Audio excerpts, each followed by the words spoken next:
భారతదేశం ఖ్యాతిని ప్రపంచ దేశాలు గుర్తింపు పొందే స్థాయికి తీసుకెళ్లిన వారిలో రతన్ టాటా గారు ప్రముఖులు.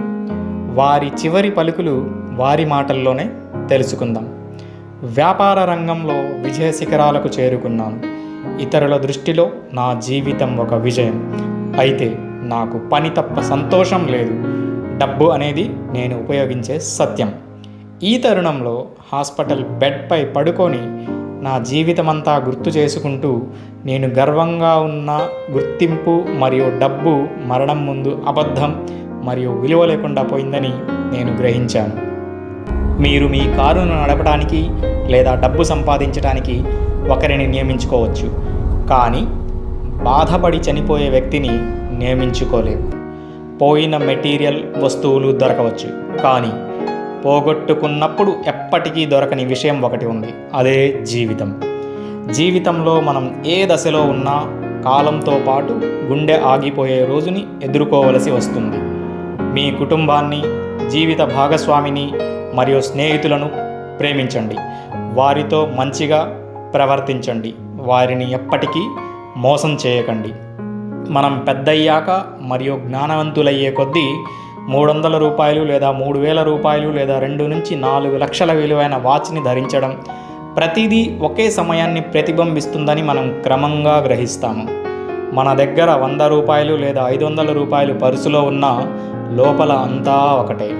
మనం 5 లక్షల కారు నడిపినా, 50 లక్షల విలువైన కారు నడిపినా మార్గం మరియు దూరం ఒకే విధంగా ఉంటాయి మరియు మేము ఒకే గమ్యాన్ని చేరుకుంటాము. మనం నివసించే ఇల్లు 300 చదరపు అడుగుల విస్తీర్ణంలో ఉన్న, 3000 చదరపు అడుగుల విస్తీర్ణంలో ఉన్న ఒంటరితనం అన్ని చోట్ల ఒకేలా ఉంటుంది.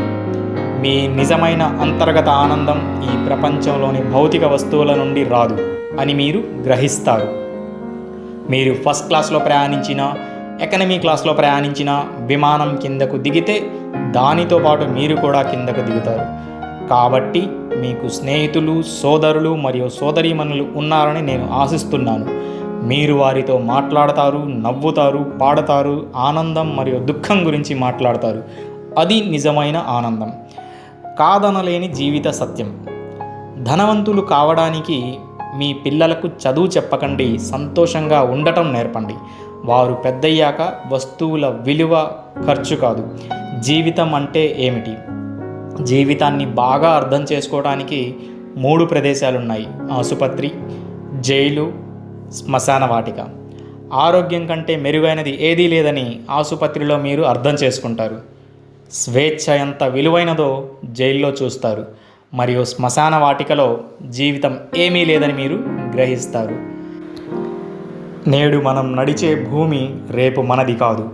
ఇక నుండి మర్యాదగా ప్రవర్తిద్దాం మరియు మనకు ఈ జీవితం లభించినందుకు మన తల్లిదండ్రులకు కృతజ్ఞతలు తెలుపుదాం. అందరూ ఆశీర్వదించబడాలి, అందరూ బాగుండాలి. నీ ఈ జీవితంలో అసలైన తోడు ఎవరు? అమ్మనా, నాన్ననా, భార్యనా, భర్తనా, కొడుక, కూతుర, స్నేహితుల, బంధువుల, సడ్డకుల, బామ్మర్దుల? లేదు, ఎవరూ కాదు. నీ నిజమైన తోడు నీ శరీరమే. నీ శరీరం నీకు సహకరించని రోజున నీ దగ్గర ఎన్ని కోట్లు ఉన్నా, ఎంతమంది డాక్టర్లున్నా, జనాలు ఉన్నా ఏమీ చెయ్యలేరు, సాగనంపటం తప్ప. ఒక్కసారి నీ శరీరం స్పందించడం ఆగిపోతే ఎవ్వరూ నీ దగ్గర ఉండరు. నువ్వు అవునన్నా కాదన్నా ఇది కఠిన నిజం. నీవు నీ శరీరం మాత్రమే జననం నుండి మరణం దాకా కలిసి ఉంటావు. నీవు వాస్తవానికి ఆత్మ. ఈ శరీరమే నీ అసలైన ఇల్లు. ఏదైతే నీ శరీరం కోసం బాధ్యతగా చేస్తావో అదే నీకు తప్పక తిరిగి వస్తుంది. నీవెంత ఎక్కువ శ్రద్ధగా శరీరాన్ని చూసుకుంటావో నీ శరీరం కూడా నిన్ను అంతే శ్రద్ధగా చూసుకుంటుంది.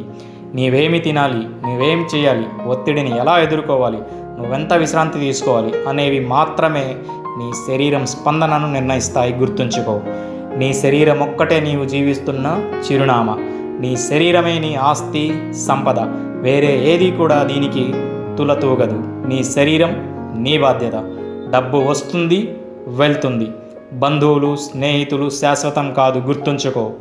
నీ శరీరానికి ఎవరూ సహాయం చేయలేరు, ఒక్క నీవు తప్ప.